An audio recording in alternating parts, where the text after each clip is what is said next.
Okay, so ayan, nandito na tayo sa Magalang at nautusan tayo mag-IV ng e-bike. Boss M, yan. So mag-IV tayo doon, dadalhin natin ang Concepcion.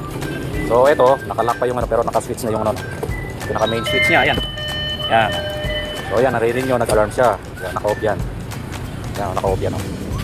Off yan, pag ginagin mo yan. So yun o. Yan. Alam yan. Tayo muna natin mamatay. Okay, so ngayon mag-open tayo ng gilas. Yun o. Yan. So on na natin.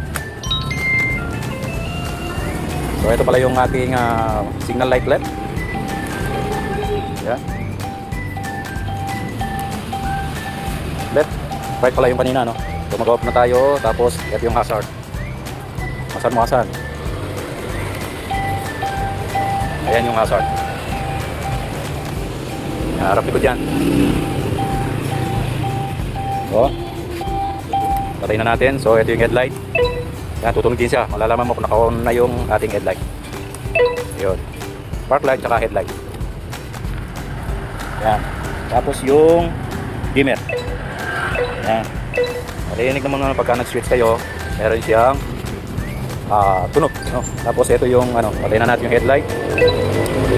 Yung menu. Ito yung menu. Kulay. AM yan. Selector ng yun. Tercera. Hanggang tercera lang yan.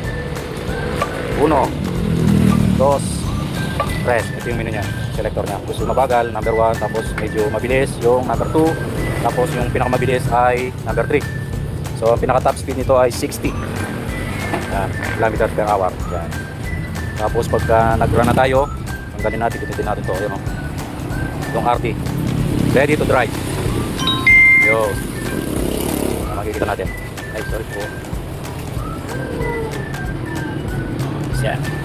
So mamaya tetestingin natin papuntang Concepcion at makikita natin kung ilang bar yung kakainin na battery charge niya. So hindi ko matansya kung ilan yung kilometers ng Concepcion to Magalang. So makikita natin mamaya.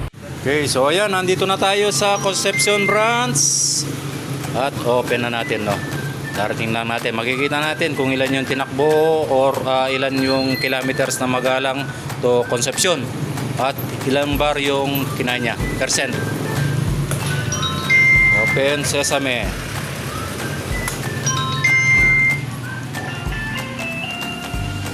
Ito ka 18 kilometers. 18 kilometers magmula Magalang to Concepcion. Tapos tingnan natin yung ilang percent yung kinain niya. 88.88. So, matipid, no? Okay yan, okay. Approve yan.